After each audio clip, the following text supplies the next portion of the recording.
All right, today is November 20th, 2025. My name is Nate Brother. I'm a first year master's student in history here at Virginia Tech. And I'm Anna Portillo. I'm a digital humanities intern with Dr. Jason Higgins. All right, we are recording from Blacksburg, Virginia, and the Virginia Tech University Libraries. Joining us for an oral history interview is Hannah Lee. This interview is part of the Pride Oral History collection with LGBTQ plus alumni from Virginia Tech. Thank you for your willingness to share your story with us. Do we have your consent to record this interview? Yes, you do. All right, thank you. And just as a reminder, you don't have to answer any question that you don't want to answer. We can stop, pause, or take a break at any time, and you will have the opportunity to review all recordings and all material afterwards and make changes as you see fit before the project is published. Okay, sounds good. All right, thank you. Just to start off with, can you tell me a little bit about where you're originally from? Yes, so I am from Northern Virginia, from Loudoun County. I was born in upstate New York, but I've been raised in Virginia pretty much my whole life. Right, and what was your, I guess, experiences like growing up in Loudoun County? I would say I had a really pretty positive, normal childhood. I lived with both my parents and my younger brother, who also actually went to Virginia Tech and just recently graduated. Um, Loudoun County has like a really good public education system, so I was pretty good at school.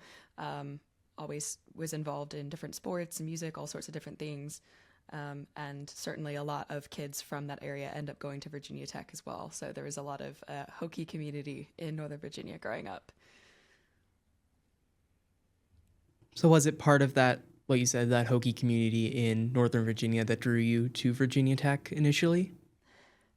Um, Actually, I'd probably say maybe the opposite. So I actually did not start at Virginia Tech. I was a transfer student. I started, ironically, at the University of Pittsburgh, which is where I'm now working.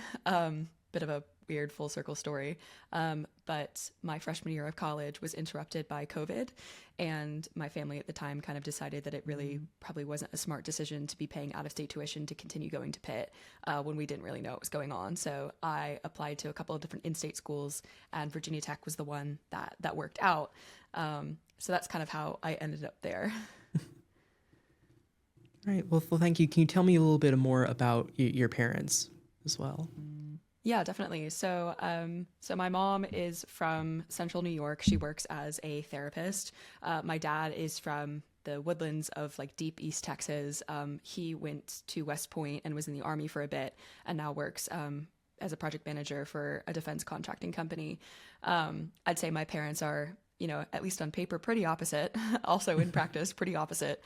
But I do think that it kind of helped raise me into being this much more like well-rounded person. I think I have a lot of different interests that you can see. Like I kind of got them from both my parents. I have a lot of different personality traits that you can see I kind of got from both my parents. Um, and yeah, I think that's probably the shortest way to describe my parents. And then you said you also had a younger brother. Is that, tell me a bit more about him as well. Is that sort of the same way we're getting lots of different things from both of your parents? Yeah, definitely. I think maybe my brother and I have a very interesting relationship with each other in that we are very, I think, competitive and pretty constantly butting heads. I'm not necessarily the closest to him, but that's not really necessarily a wholly bad thing. I think we just kind of have a better relationship with more space. Um, he is like me, probably pretty like confident, assertive, both quick to argue, quick to defend ourselves, always concerned about being right. He is on track to go to law school soon. So we always said that that was going to make the most sense ever for him to go, become a lawyer. And like I said, he also ended up going to Virginia Tech. So he finished actually last December. So he also finished up a semester early like I did. And I think has been sort of applying to law schools, like I was saying, in the meantime. So I don't know where he'll end up, but we'll find out. Hey, can you tell me about more about some sort of what sort of activities you did growing up in Loudoun County? You mentioned some things you did in school, but was it more community activities you did as well, or was it more so just confined to school? Um, no, so I was usually involved in. I tried out a variety of different sports. I played guitar for a while, so I was doing that outside of the classroom as well. There was always like some random clubs that I was involved in through like elementary, middle, and high school. I would say kind of my big things growing up as a kid, my big sport was lacrosse. And I continued playing that until eventually I actually found something called color guard, which is like a visual element to the marching band. And they also have their own sort of separate activity called winter guard that happens in the winter. And that I was really, really involved in high school. So very much so a band kid, I think, through and through. I don't think that has ever left me and probably never will. That was like my main thing in high school. I really liked writing and reading, especially when I was younger. I think I kind of fell out of it a little bit as I got further into high school and it was like required by classes. But writing, I think, was always a huge part of who I was and probably still part of who I am today. And I'm trying to get back into reading. So we'll see if I ever am I able to hit the page count that my 10-year-old self was. And how many of those activities were you able to take with you when you first went to college, first to Pitt and then to Virginia Tech? I very intentionally did not try out for the color guard or the marching band when I went to college, both at Pitt and Virginia Tech, because it was something that was so all-consuming for 4 years in high school that I wanted to try to see who I was outside of that. And I definitely, I think, struggled, especially like in my beginning time at Pitt, like sort of figuring out how to find community and make friends without having that sort of set group of friends in the marching band around me. I think I struggled at Virginia Tech with it as well because, again, COVID, everything was online. I couldn't, I was living in an apartment by myself in Blacksburg. I quite literally didn't know anybody. But I found ways eventually. I think I stayed playing music like in my own individual time throughout college, just unofficially. I stayed trying to pick up reading and writing again on my own individually. And then some of the clubs that I ended up getting involved in were kind of things that I stumbled across, really. I think a lot of my like life CV, if you will, is very much so like things that I've just sort of found one day, like a door that's just sort of randomly opened and I just kind of took it. So sometimes I feel like maybe what I've done with my life doesn't really make sense so far, but I am also 25, so I'm hopeful that maybe someday I'll figure it out. I have a question for you. You kind of touched on a little bit how you started to find community at Virginia Tech. Do you mind kind of like going on that a little bit more? Yeah, definitely. So like I said at the beginning, I'm from Northern Virginia and such a huge portion of my high school, would send a graduating class to Virginia Tech every year. So I think sort of the easiest thing for me to do was reconnect with people that I knew in high school that were already there as Virginia Tech Hokies.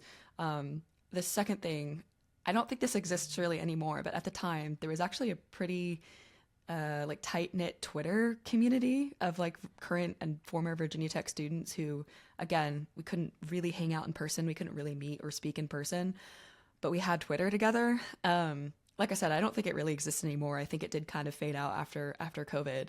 But for at least my first like year, I was kind of in an odd way meeting a lot of friends online, like through Twitter, and did eventually meet several of them in person because, like I said, like we were all Hokies. We all like lived in Blacksburg and we're studying there. We just couldn't meet face to face with the circumstances. I did also end up joining Gamma Delta Sigma, which is Virginia Tech's only independent social sorority, which I never in a million years would have thought I would have done. I am not the Greek life type. I still am not. But this particular group, it was really, really small. Doesn't really have any of the typical markers of a Greek life organization. And I felt like all of the girls involved were a lot more like on my page, maybe so to speak. So it was a little bit less like being in a sorority and a little bit more like just kind of having friends that I could go make, again, during COVID when we couldn't like meet in person. And I definitely, I got involved in like leadership with that as well. So that ended up becoming kind of a big part of what I was doing at Virginia Tech in a big way that I found friends at Virginia Tech. I think that answered that question, hopefully. Yeah, thank you. Right. Can you actually expand a bit more on some sort of the activities you did in Gamma Delta Theta and how did that help you make connections both, outside of that organization, getting out more into Virginia Tech after COVID, and do you still keep in touch with people who are in that organization with you? Yeah, so I believe my official titles were VP of New Membership, which is like the pledge mom. So I was sort of essentially in charge of welcoming all the new girls into the organization and getting them accustomed to both sorority life and also just to college in general, because a lot of them do tend to be freshmen or sophomores, transfer students as well, like myself. It's interesting in that that's the role that, like, traditionally in Greek life that I personally vehemently disagree with. That's the role that typically is responsible for the hazing. And obviously that was not part of what we were doing. But I made it very clear when I took that role that that was specifically not ever going to happen. There was no point, it was not serious enough. It was not something that any of us wanted. It was like, no, we're not doing that. So instead I took it more as like a mentorship role of like okay, how do I, like I said, not only get you used to being part of this organization, but also get used to like being in college in general. I think I tend to gravitate towards like leadership, mentorship roles. And so I really enjoyed that way. I also was the historian for a brief time, and specifically when I got to organize like our Founders Day events, I did go out of my way to kind of talk about like the history of Greek life, both in America and at Virginia Tech, and kind of the more problematic institutions that it upholds and the ways in which I felt like it was important for us as not those kinds of people to reflect on that and like acknowledge that. And what could we do as a sisterhood to, move past that. And so I ended up drafting a small piece of like addendum essentially that got added to our constitution that essentially protected the identities of people interested in joining the sorority, that we couldn't say no to people based off of, any number of sort of like protected identities, which again, like we were doing that in practice already, but I made a point to say like, just because we're doing this now doesn't mean that someone won't come along in the future and try to change that. So let's put that into writing, which I think is important. I don't know if you can tell, I studied politics, so kind of comes out in everything I say. I do still stay in touch with a few of the girls from the organization. I, at the very least, am still friends with them on social media and just kind of keep up with sort of what they're doing.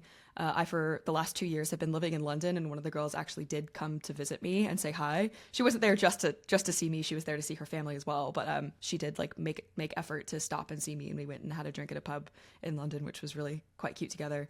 So yeah, I definitely stay in touch with them, and I'm glad that like I made those friends. You mentioned that you studied politics. Can you just give us a little more insight to what you studied at Virginia Tech, both in terms of major and minor? Yeah, definitely. So at Virginia Tech, my major was international studies. My minor was Italian. The minor, I like to kind of joke, I kind of picked up accidentally because I just happened to take enough Italian courses, and the Italian program at Virginia Tech is small and friendly enough that it was like easy enough to get that minor. Speaking of other ways I made friends at Virginia Tech, that was probably also one of them. Once we eventually got back into the classroom and I could actually meet my classmates, Italian was a really like great way to do that. So shout out to the Virginia Tech's Italian department. Anyways, in terms of studying politics, I probably wasn't as good at doing my readings as I should have been. I wasn't as good at, like, it was hard for me to pay attention on Zoom. I won't lie to you. But the few things that kind of did stick with me really, really stuck with me. And there were a few courses and professors and readings I did do that really, really stuck with me. And so I ended up going and doing a master's in a program called Gender, Peace and Security. And this was done at the London School of Economics over in the UK, which is why I was there for the last couple of years. And this was a program, so peace and security was the specific aspect of international studies that I really liked. There was a course called Far Right Extremism, taught by Dr. Priya Dixit, that was really impactful. It felt really timely. It felt really relevant to be studying this sort of like alt-right extremist rise in the United States and also around the world. And so that was what I wanted to focus on in my master's research. And doing it at the Gender Studies department at LSE, which is the biggest gender studies department in Europe. Doing this allowed me to focus specifically on sort of the relationship between gender and extremism. And I specifically went and wrote and researched about incels. So if you guys have ever seen the TV show Adolescence, that came out right after I finished my dissertation. And that's pretty much verbatim what I was studying and the thing that I was sort of the most interested in. And if I ever did go back to school for a PhD, that is what I would continue studying. Now, was this kind of focus on politics, was this something you had gone into college initially hoping to be your focus, or was this something that came up after you transferred to Virginia Tech? The funny story is it was what I wanted to study in college. Pitt was the only school of the ones that I applied to that at the time did not offer any sort of political science, international studies major. So I went in undecided and I fell in love with anthropology, specifically forensic and physical anthropology. So studying like archaeology and human evolution. And then when I was applying to my Virginia like state schools, Virginia Tech was the only one that didn't have an anthropology program. So I went back to plan A of studying politics and doing international relations, which I am like glad ultimately that I did. It was, like I said, with my brother destined to be a lawyer. I was destined probably to study politics. And can you tell me a bit more about why you chose Italian and then stuck with it enough to have a minor in it? So I tried a little bit of every language in school. One of my life goals has always been to be multilingual. And unfortunately, as a result of bouncing around between a lot of different language, I have yet to become fluent in even one. So I think by the time I got to Pitt, I had studied Latin, Spanish, and German. And again, not fluent in any of those. I got to Pitt. I think I sat in one Spanish lecture and just didn't vibe with the class. So I switched out of it. And the only thing open at the time was Italian. And I knew someone actually at the time who was at Virginia Tech studying Italian. So I thought, oh, I'll do Italian up at Pitt. Stuck with Italian. So then when I transferred to Virginia Tech, I thought, I'll stick with this. Like, it's probably good for me to, again, maybe become fluent in something. It didn't work out, but I at least know enough to be able to navigate traveling around Italy, which I think is the important part anyways. I just wanted to hear a little bit more on your focus on kind of incel behavior, but also how that, as well as like alt-right stuff, relates to gender and kind of if that intersects with your beliefs and also your queer identity. Absolutely. This is the question. I think I'm going to sit here and probably talk about this for 15 minutes. So I will try not to, please feel free to like interrupt me or like ask a clarifying question. So what my sort of argument that I was presenting, and again, this is not necessarily like unique to me. This is like what is being studied in this field. And there's actually quite a lot of it these days. So historically, what we as like international relations scholars understand about terrorism and extremism, and then radicalization, which is the process of getting involved in terrorist and extremist ideologies, all of this is based off of the global war on terror. So it's very much so built off of studying jihadist and religious extremism and studying the cultures and the people of the Middle East, at least in America and in the UK. So this kind of new, I put new in quotations, but this kind of new-ish form of like essentially terrorism, which is the far right, which is the far right extremists. That's not a religious thing. That's not they're not on any like sort of like jihadist like quest. That's not like what they're doing. And sorry, I'm trying to follow my own train of thought. Give me a second. There's a lot of different ways that you can study the far right, but I knew that I wanted to study it from a gendered lens because you can't really ignore the fact that this is being done by men and not by women. And I wanted to know why that is. Very interestingly, a lot of this started because I was doing research on the Virginia Tech shooting in 2007. And I actually went and read his manifesto as part of my research while at Virginia Tech, which is, as I'm sure you can imagine, a very unsettling experience, but something that has to be done. And a lot of what research had been done about that tragedy at Virginia Tech had actually kind of pointed towards that he was maybe one of the first to kind of, in his manifesto, lay out some of these incel talking points, if you will. So incels exist as a very fringe, like small, minor portion of something that's referred to as the manosphere, which is the sort of wider, what I refer to as like misogynistic extremists. So people that just really, really hate women. They don't like women. They feel as though like feminism has destroyed the world. And a very small part of that are the incels, who are the most nihilistic and the most like towards prone to violence and prone particularly to this epidemic of school shootings. So I was trying to connect all these pieces. As you can tell, it probably is something that literally does need a PhD project, because it's too much to do in just a master's thesis, which was absolutely the critique and the feedback that I got back on it. But now I'm trying to connect it to your second part of your question, which is like, how does this connect to like my queer identity? I think so much of my identity just as a human is dominated by the fact that I am born and look a woman. Now, whether or not I feel that way is another sort of basket that we could go into. But I have all of the white privilege in the world. I speak English and live in, have been living in English speaking countries. I'm a like permanent citizen of the United States. Like there's so many like, sort of facets in which I have so much privilege.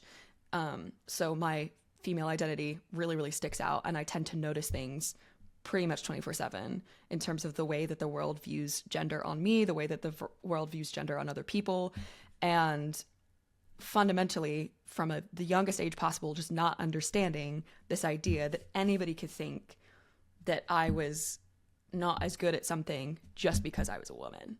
A very stubborn thing of like, I don't get it. Like it was something I literally never understood. So I think I've spent my life trying to understand those things, and as a result trying to understand not just the patriarchy, but also men and masculinity, and why society thinks those things are more or better equipped to do certain tasks, or less equipped to do certain tasks that they think women are better at. I've been trying to figure this all out. I know that's a really long-winded answer. I do apologize. No, that's what this is for. But that's what the picture that I'm trying to create here. If you want to expand, I know you mentioned something along the lines of if you feel like you align with being like seen and perceived as a woman. Can you expand on that? I know you had said something like, I could talk about this, or like another tangent. So yeah. Another can of worms, if you will. So maybe for a little bit of context, I, from like the youngest age ever, as soon as I realized about the possibilities of queer identities at the time, was like, well, yeah, duh, I'm bisexual. Like it wasn't even a question. Like I never formally came out. I never like told anybody. I just was like, yeah, this is just who I am. Like, duh, of course. The gender bit, I think, is a bit more interesting. And the short version of it is that in my adulthood, I have essentially come to understand that I, as like a skeleton in a meat suit and a brain that like exists, I'm just a person. However the world wants to see me, however other people project the concept of gender onto me, is their business. I'm fine with it. I don't care one way or another. I think, when I sort of had my introductory call with Nate, he had asked about my preferred pronouns. I kind of said, I don't really care. Like, obviously she, her is what most people use, because again, I am biologically a woman. Like that is what I look like. That is tends to be how I present, but I really don't care, because I have found comfort in just being myself in myself. And how, if the world wants to, ascribe things to me, then they can do that. I'm not going to fight over it. I'm not going to waste more of my life trying to get people to see me as the way that I see myself, because I know that I will always be the only person that knows myself as well as I know myself. And that is actually kind of a comforting thing for me, at least. Right, thank you. You mentioned there about from just a very early age being comfortable with yourself and your own bisexual queer identity. Can you talk more about the moment when you first, realized you're queer, bisexual? Yeah, and again, maybe also to speak on like a little bit of like, again, my childhood, my parents, they were very like, whatever, be you, as long as you're like a good human, like create, making a positive impact on the world, we don't care. So it was always very evident to me, even before I knew what being gay was. I was like, oh, whatever gay is, that's okay to be, cool. When I was in middle school, in my, preteen years, I was on Tumblr.com in its heyday, which was absolutely a site of gay people just being so gay. And as a, fresh-faced 14-year-old learning about all these different labels, like it was really like, oh yeah, I guess that's a word to describe me. It was like, I had never really thought about, at least in terms of like sexuality, it was like I'd never really thought about my interest in boys. I'd also never really thought about my interest in girls. I had been told by society that, oh, I was supposed to have an interest in boys. And then I learned that that wasn't the only option. I was like, well, that just, for me, it quite literally was like, well, that just seems like a smarter decision. And so it was this very weird moment in which, again, I just kind of was like, oh, yeah, duh. And, you know, when you're sort of, nowadays, I don't necessarily identify as like bisexual or really as anything. The word I use is just queer because I feel like it's the most all-encompassing of everything that I am. But at the time, like you're in that sort of like psychosocial stage of development in which like identity is the most pressing thing. And at the time, everyone on tumblr.com was micro labeling and was like, let me put a word on every single aspect of who I am. And that is sort of like, that is what I am. And that's how people know me. And that's how I connect and find others.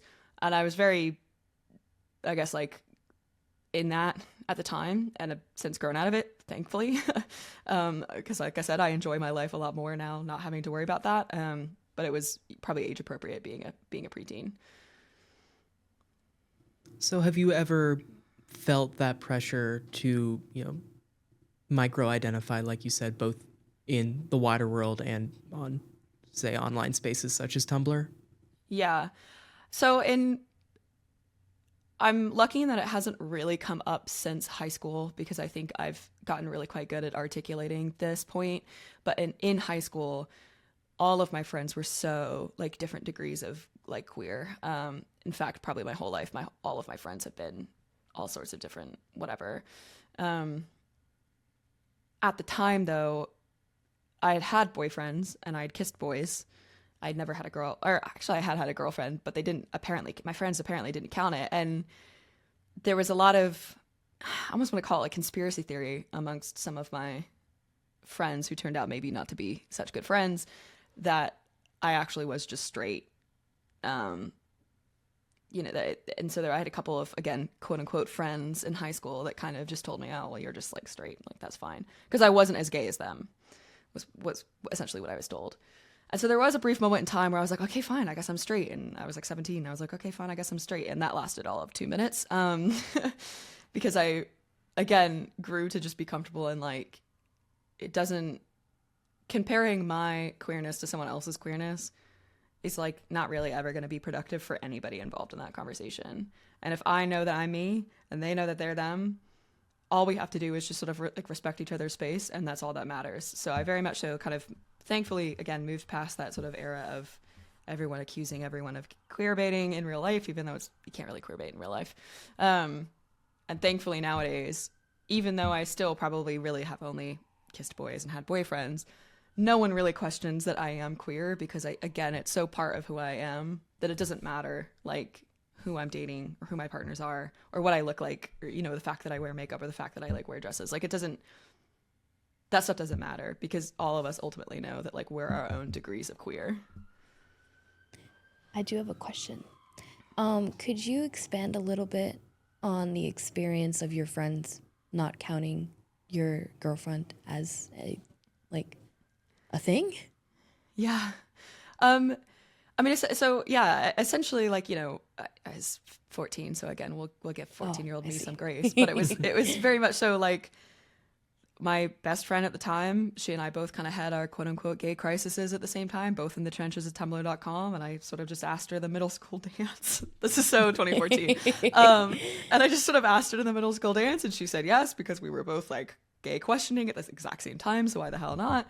And after a couple of months, I was like, oh, you are just my friend. And that's okay. Yeah. And, you know, that existed. And then I got to high school and I was with these people who were, again, to their description, a lot more gay than me, which I guess just meant, I don't know, having more crushes on women or whatever it was that they sort of interpreted as being quote unquote more gay. And they decided that I just like wasn't. Again, even though I was like, not to tally a count here, but I have had a girlfriend. I don't know what we're doing. I just never really understood it. And again, thankfully, all these years later, I've just kind of realized it was this weird, like, you know, when you're teenagers and everything like matters so much and everything's the end of the world all of the time, always. It was, I think, one of those situations. Gotcha. Thank you. All right. You mentioned how even before you had the labels of queer and other terms, you had just accepted and that, what you were queer before the labels. What were your experiences like, even outside of your parents, who you said were fairly accepting, explaining that to people in your life, whether they be family members or not, who had not realized that? You know, I don't know if there is anyone in my life who this is a surprise to them. I think it's one of those things where, like, yeah, at some point maybe I got the terminology to articulate the concept of being queer, but even before then, it was, yeah, Hannah's just a little bit like that, and not in any way other than just I was always myself. I was always pretty comfortable being myself. I was always pretty vocal about being myself. I think maybe like a more specific example was like when you're growing up and you're like a little girl and, in whatever age in elementary school, and you like talk about a boy in your class and everyone goes, oh my gosh, like you have a crush on him. And I was always like, no, he's like literally my homie. Like, I don't know what you want from me. And, and sorry, I don't know how to describe this other than just being very like funny about it. That's okay. But it was very like, I always resisted this idea that I was supposed to have crushes on boys. And I think, and I was very vocal about that and very much so resented the adults in my life for trying to ascribe that onto me before I was like ready for that. And so I think, and also with like my friends and my peers too, like I never really had crushes on really anybody. I never, until I was 14, like never even like looked at people twice. Like I just was kind of doing my own thing. And so, when I started walking around the middle school hallways holding a girl's hand, everyone was like, oh, okay, that explains all of that. Like, I think there's like a little bit of like, I don't know how to describe it, but yeah, it just was always, it just made sense. It was like pieces falling into place exactly where you knew they were going to be. I don't know if that makes any sense, but I'm just going to leave it there. Hey, thank you. This is a very broad question, so answer it in whatever way you see fit. But were there any ways that your queer identity shaped your time at Virginia Tech? I think by proxy of being so comfortable myself from so early, have been a lot of people's first loud, annoying, confident, assertive queer person. And as a result, have a lot of people, I think, have figured out that they're queer by proxy of being nearby me, which is fascinating. Don't quite know how to unpack that yet about myself, but I take it anyways. And particularly in college, because college for a lot of people is like where they go to find themselves, right? Like that's basically the concept of college's tagline. And so a lot of people, both at Pitt and at Virginia Tech, met me and have since come to terms with, oh yeah, I probably am also queer. And I think that's also by proxy of like, I was willing to give it a much bigger definition than a lot of people. Again, a lot of people are like, oh, well, have you kissed someone of the same sex yet? Have you cut all of your hair off? And this, that, the other. Like there's like markers that people think they have to match in order to be considered queer. And because I had a much more liberal, if you will, sort of definition of it, people realize, well, oh, if maybe I'm also like that too. Like maybe that label also feels good on me. And so a lot of my, like I said, my friends my whole life, including at college, have been other queer people who maybe at the time didn't realize it, but since have, which again, don't know quite how to unpack all of that about myself yet, but we're getting there. If you're comfortable sharing, were there times at Virginia Tech that you faced hardship in any way due to your queer identity? I wouldn't say that the experiences I had were due to my queer identity. I definitely had more than a few like down moments or bad moments. But I don't necessarily think they were related to that. They were related a lot more to this concept of like the global pandemic and like national and international politics and maybe not feeling like I fit into the hokey identity in other ways. But I don't necessarily think that it was like, thankfully, because of my queer experience, which is, again, probably a good thing. Do you mind if I ask, What aspects of your identity do you feel like didn't fit into the Hokie identity? This is also the can of worms. So, like I said, my time in college as a whole was just so unusual. By the time I graduated in December of 2022, I ran the numbers, and more than 50% of my college credits, including from what I brought in at Pitt, were done online. So, which was not like the intention, was not the goal. I didn't want to go to online college. I wanted to go to in-person college, but that was what it was. I never did a formal tour of Virginia Tech. As an example, I went and visited once, like to see a friend and go to a football game when I was in high school, and then didn't choose Virginia Tech. I chose Pitt instead. And then when I came back to Virginia Tech, I didn't tour it at all. I just chose it, and I showed up. There was no orientation. There was no welcome week. There was no nothing. It was just I moved into a single, apartment in Blacksburg and logged into Zoom. And so I think in many ways I never got like quote unquote indoctrinated into the Hokie identity, into the Hokie spirit. I also think, to be fair, in many ways I didn't want to be. I am glad at the end of the day that I was able to finish up my college experience at Virginia Tech. But I also, especially now that I work as a college admissions counselor, and this is quite literally my job to like advise students on where to go. I think if I could go back and tell my 18-year-old self to consider different things about picking what colleges, including both Virginia Tech and Pitt, I would do that. I would go back and not necessarily tell her to make a different decision, but to give her the insight that I have now as to like what makes a college like a good fit for someone. I think the environment of Virginia Tech suited me, and the people of Virginia Tech have always been fantastic. I think I struggled maybe in the academic side of it just because Virginia Tech's political science department is not like a highlight program per se. So I maybe would have changed that about that experience. I think maybe I built up some resentment towards Virginia Tech as an institution for what I saw as poor ways to handle the COVID-19 pandemic or to not handle the COVID-19 pandemic. I resented the way that it treated its liberal arts students and faculty compared to its, engineering, computer science, life science faculty and students.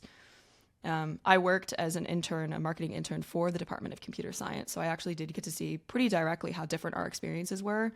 And so I think by the time I left, I was like pretty ready to be done. Which again, I don't know if this makes me a bad candidate for this interview, but it's not to say that I didn't enjoy my time. It's just that there were reasons that I struggled to enjoy my time, if that makes any sense.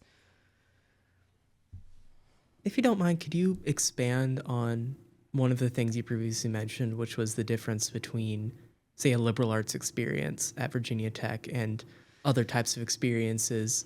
Were there any specific experiences that you had that informed that view?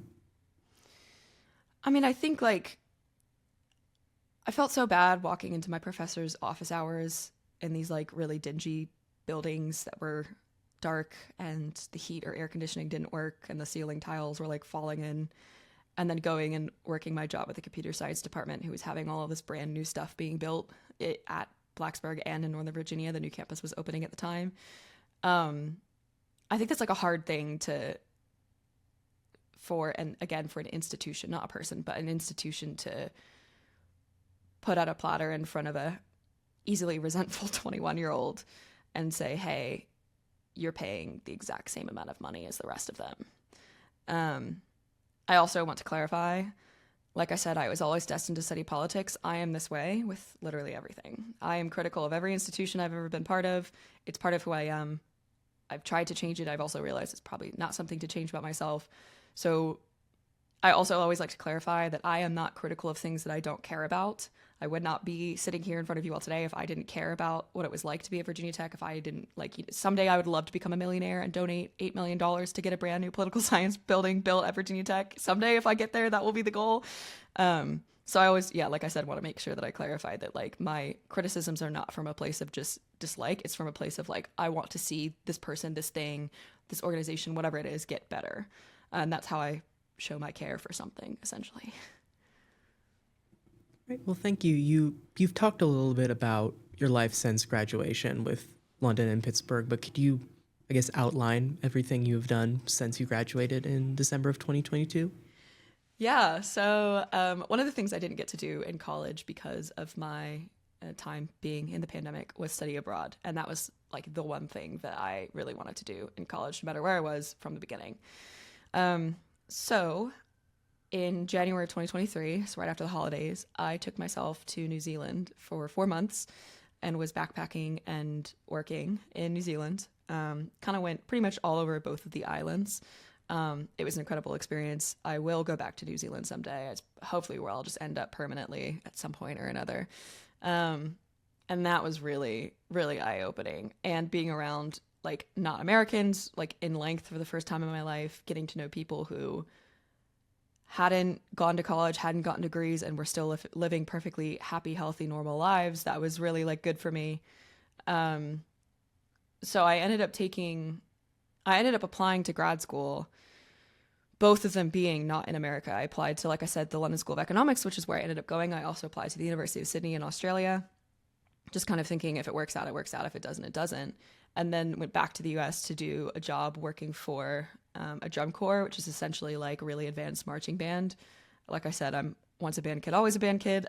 So I spent that next summer traveling and living in an RV around the US working for this drum corps organization.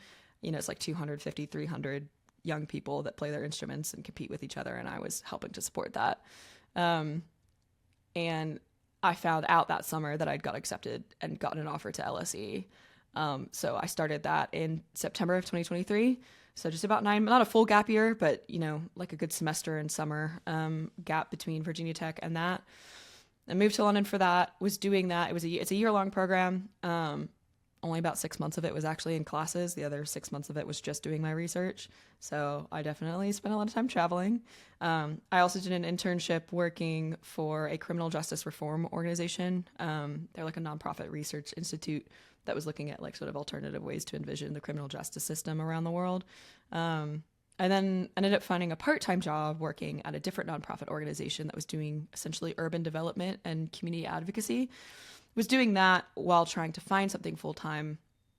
And to be honest with you, it never came up. So I moved back to the United States.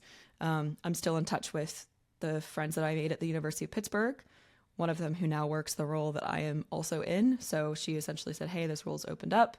I went and interviewed for it. I got offered it. And now I am back in Pittsburgh to complete the cycle I never got to finish in 2019 or 2020 because of the COVID. And working as her, you know, we used to live in the freshman dorms next to each other, and now we're colleagues, which is a pretty strange full circle moment. But I do love it. I am hoping to make something full time out of this. I have, as a sidebar, met the Virginia Tech admissions counselor who covers Pennsylvania, and he's awesome. So it's been very, very nice to, again, stay connected with Virginia Tech in different ways while also now working for a different university. And could you go a little bit more into your experience with your current role at Pitt as admissions counselor? Yeah, so I've only been in it for about 2 months, so I've only gotten used to sort of this part of the cycle of admissions. But it is essentially the busiest cycle of admissions. So my first month and a half of the job was traveling. So I have essentially assigned territories.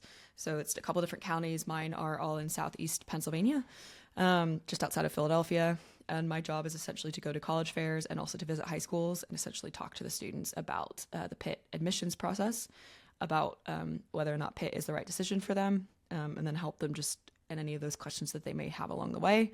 My job is a bit different than a lot of people's jobs because the counties that I cover are mega Pitt fans. Every time I walk into a high school, I feel like a celebrity. It's pretty funny.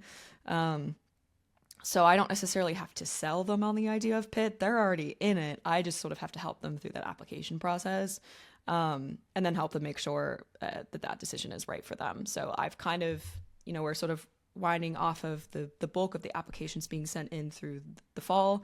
So now as I'm actually settled in Pittsburgh and not traveling around Philadelphia, the job is a lot more, again, coaching people through that decision. And that's going to sort of happen between now and when decision day is in May 1st. It's going to be a lot of also working with financial aid. It's going to be a lot of people who have been told no, and I have to kind of help them work through that. Pitt also has a couple of regional campuses as well. So students sometimes will get an offer for a regional campus, but they want to be in like the city campus in Pittsburgh, and I have to help them through that as well.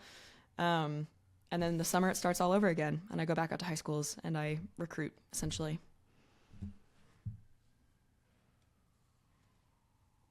Are there any ways that your own college experience, going from Pitt to Virginia Tech and experiencing both online and on campus, is there any ways that impacts how you approach this role? Oh my gosh, like absolutely. It's such a huge part of why I feel like this career is secretly destined for me. Because Pitt's an urban campus, Virginia Tech is not that. London School of Economics, also an urban campus, but in a very different style. They teach very differently in the UK. Now, having been at 3 different universities, I feel so equipped to be able to help students figure out, like, well, who are you? What do you want out of your life? What, you know, obviously a lot changes when you're in college. Like I said, that's the point of it. But like, what do you want from that experience, those 4 years? What do you want to be spending your money on, or your parents' money on, or the government's money on, or whoever's money it is? And I love talking specifically to people that come up asking about engineering, because as that is Virginia Tech's, like, you know, staple thing. I know engineers. I'm friends with engineers. I've been pretty much surrounded by engineers my whole adult life at this point, and I feel very well equipped to be able to articulate the, like, Pitt and Virginia Tech engineering as an example, very, very comparable programs. They're in like the same kind of competitive rankings with each other. But again, that vibe on campus couldn't be more different. And whichever one is right for the student is just really dependent on who they are as a person. At the time, for me, the city was not right for me. I was not destined to live in a city. Some people going, you know, talking to Pennsylvania residents going all the way out of state isn't right for them. Some people it is. And I love being able to help guide them toward, obviously I'm not working for Virginia Tech, but sometimes I will say to people, like, Virginia Tech, like, I'll off the record say, like, hey, if you're interested in engineering and you have the money to go out of state, I hope you know that Virginia Tech, like, that's what they're known for. So I really do love getting to work with students, and I'm excited to, like, spend more time, like, coaching them essentially. Yeah, I know you mentioned that in the UK teaching is different at higher education. Can you go a little bit more into that? Yeah, it's for me it worked a lot more in that it's a lot more hands off. I'm a very independent learner. I want to kind of do things in my own time, and that's essentially how it's designed in the UK. In the US, it's very hands-on, which again is perfect for a lot of students. Was not what was meant for me. For example, their undergraduate programs in the UK are only 3 years as compared to 4. They all do independent research projects as part of their bachelor's degrees, so they have actual research and writing and you know, defending a thesis in front of a board of faculty experience by the time that they graduate at 21. And then their master's programs are typically only 1 year as opposed to 2 or 3. Again, at least speaking in terms of the liberal arts programs. My master's program, I took six courses total, 3 courses one term, 3 courses another. And I met with those classes once a week for 9 weeks. And that was it. That was all I did was, you know, 1 class a week, 3 classes a week, essentially. And they were usually all on the same day. So it was like, I'd go into the center of the city on a Tuesday, and then the rest of the week I was reading or doing other stuff. And for me, that just worked a lot better because I wanted to be able to do things in my own time. My worst grades at Virginia Tech were always my homework assignments and never my tests or projects. It was always the daily check-ins, the weekly check-ins. It was the big stuff I always understood, the big synthesizing, you know, have you picked up on everything you've learned this year? It was the daily check-ins. I just couldn't get my brain to get a hold of that. And with your previous research at London into things like the manosphere and incel culture, is that something that you think has either helped you or you keep in mind in your current role when you're working with a lot of young people who are in end of high school going into college age that, you know, are often susceptible to those types of groups? I'll be honest with you, I've not thought about that until just now. Now I'm a little bit, oh no, I haven't Oh thought no. about it. I think, I mean, to be honest with you, I the odds of me running into those people in my job are pretty low because in order to, you kind of have to be a certain kind of person to have the courage and bravery to show up and speak to a college admissions rep in the first place. And a lot of those sort of, I guess, social skills are part of why incels struggle to find human connection. They don't have those, or they struggle to find those social skills. So I think, again, that the odds of those fears overlapping are somewhat low. I think that the knowledge that I've learned about like the ways that we study masculinity as a concept have definitely stuck with me and always will. There's, I don't know, even just like small ways professionally that I try to not emulate a man, but like I try to apologize less in my emails now because I've realized, well, men don't do that. Why should I? There's also, I feel like I try to have a lot more grace for the men in my life as a result. And maybe by extent also trying to have a lot more grace for these, like, a lot of the times I will say, like, they're 17-year-old boys. Like, they are kind of doing what they're supposed to be doing right now, and that is okay. And we do need to accept that and, like, help them work through that. Like, that I think is maybe a failure that has led to this problem. So I think all of that, like, is to say that, like, yeah, I try to learn these lessons to help myself and also to help the people around me, in a weird, quiet way, I guess. Do you mind me asking about your knowledge of incel behavior and the lack of social skills? Can you just introduce people to that idea? So again, so traditionally the way that we understand radicalization is we understand it, or we speak about it as a pipeline. You start here as a normal person and you end up here as an extremist. Unfortunately, that's probably too simple, right? And that was part of what I was trying to challenge, that notion of radicalization as a pipeline. Instead, I presented the idea of radicalization as a network. It's like you as an individual person exist in periphery to all of these different things, to everything on your phone, to everything that your phone connects you to through the algorithm. And all those things, in some unfortunate rare circumstances, will combine in sort of the worst way possible to make a person be this extremist in this form. There's some people have kind of tried to say that, like, oh, incels tend to be, for example, autistic, because a lot of them are, like, do present with those, like, either have those diagnoses or present with those symptoms.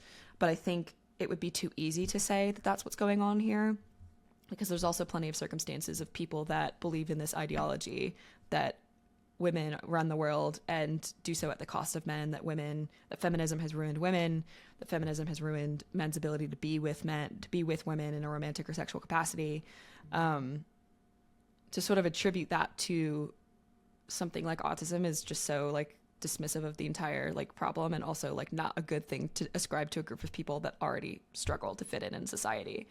The lack of social skills, I think, would probably be a much bigger conversation about my generation and maybe, like, younger generations struggle to exist in the world socially, again, generationally, all of us combined, because of phones, because of social media, because of now AI, because of the COVID-19 pandemic.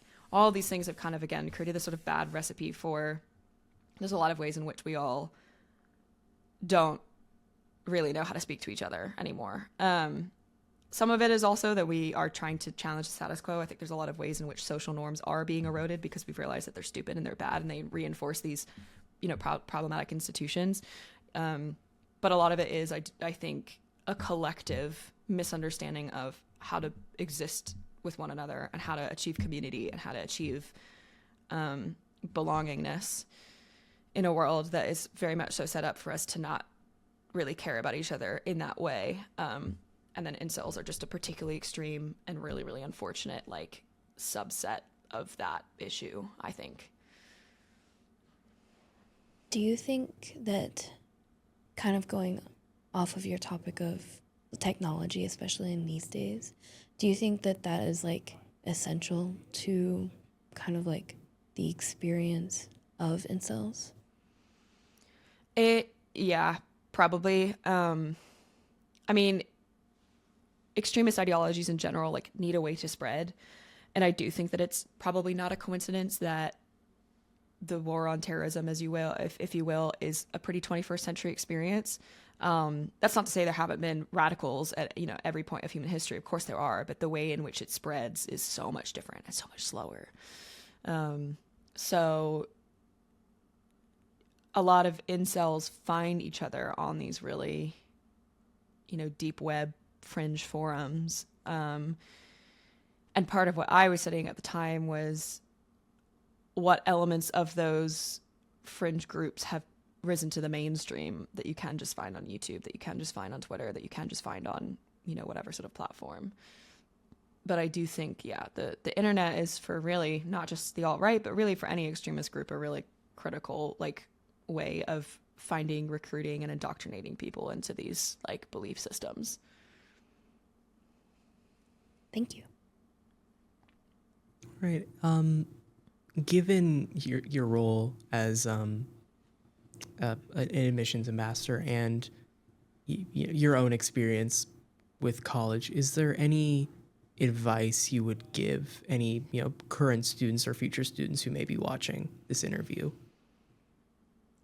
I love this question because I have gotten this question in my job already, and I also hate this question because I want to, like, say to people, like, please sit down with me for an hour and, like, let's talk about this. Because I feel like there's just, like, so much to say. I think sometimes, like, what I have said in the past is, you know, in sort of retrospect of my experience having been dominated by such an unusual circumstance of the pandemic, I want to tell students nowadays, take advantage of all of it. Like, go to the in-person things, do the in-person things, meet your professors, go to their office hours, like, make those real life connections and take advantage of all the resources that all of these universities are pouring into their, you know, whether it's a tutoring lab or the clubs, or, you know, just like, go take advantage of the athletic complex building, go take advantage of the gym that you already pay for, you know, like, things like that, where it's like, go in person and use all of that, get your money's worth, right? I didn't get to do that, and I want students now to be able to take advantage of that.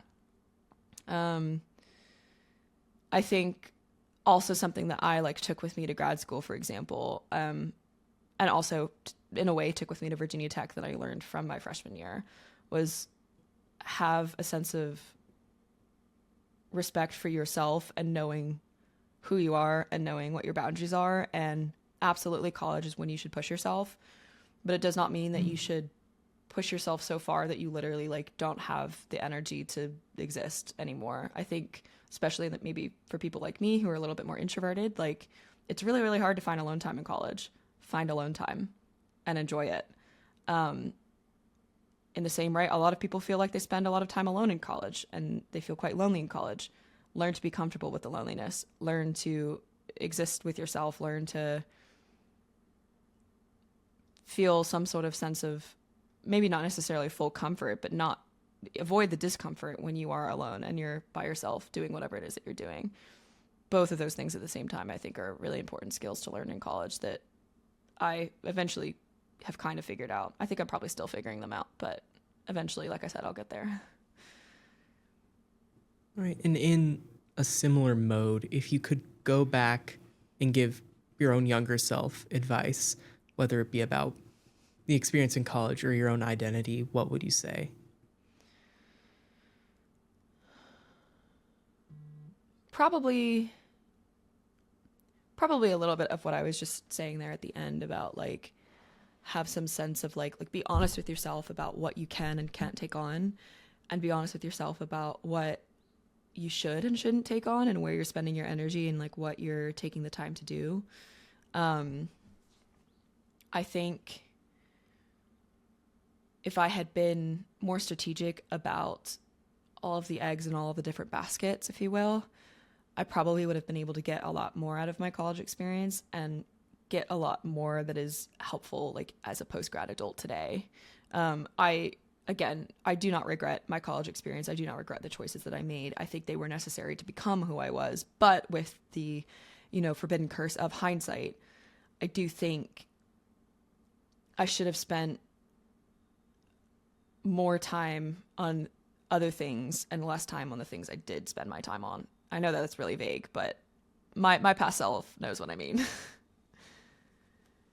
Right. Is there anything through this interview that you wanted to add that we didn't think to ask, or anything else you wanted to circle back to?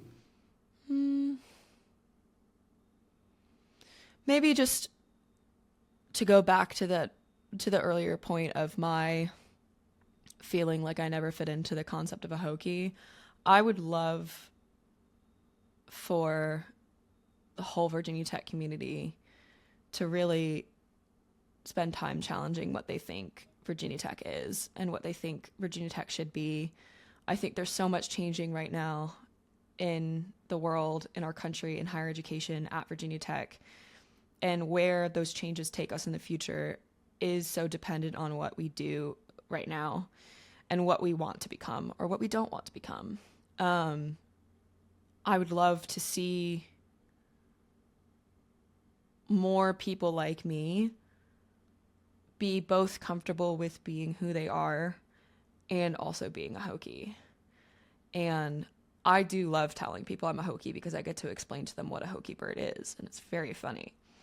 But I also do love having had the experiences that I've had and getting to challenge the preconceived notions or the idea, or to queer the idea, if you will, of what a Hokie is. And I want other people to find joy and purpose in that too.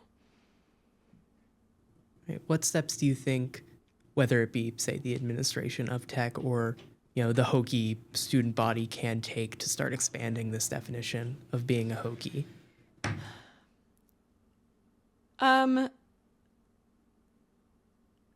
I almost think it's like more of like a spiritual ask than something that I feel like I don't know if I could draft like policy procedures, to come up with how do we do this. I think it's more, like I said, like a sitting in ourselves and maybe I'm totally off the mark. Maybe everyone is on board with the Hokie could be whatever it want to be, and I just had a different experience, and that's fine. But I would love for everyone, just as individual people, to like kind of sit and think like, how different is someone else's experience at Virginia Tech than mine? How similar is it to mine? I know maybe in terms of some concrete things I would love to see would be more funding put in the liberal arts at Virginia Tech. If we're going to call ourselves a liberal arts school, let's fund those liberal arts programs as well as we fund the engineering ones. All of those students deserve all of that funding. I know that there's sort of a question about who's going to be Virginia Tech's next president once Tim Sands is done. I would love for people, all sorts of people, to get involved in that conversation, not just the donors and the, actively giving alumni that have the sort of purse and time to have that conversation. I would love for all of us to get involved in that. I think that the students have always been and will always be the best part of Virginia Tech, and I would love for the current students to like know that, and for the current students to embrace that, and for the current students to find power in that, in some spiritual way. Right. Thank you. Do you have anything? I don't have any more questions. All right. Well, Okay. thank you. Thank you so much for joining us and sharing your story. This is the end of the interview. Thank you. Perfect. Thank you. Yeah. Thank you guys.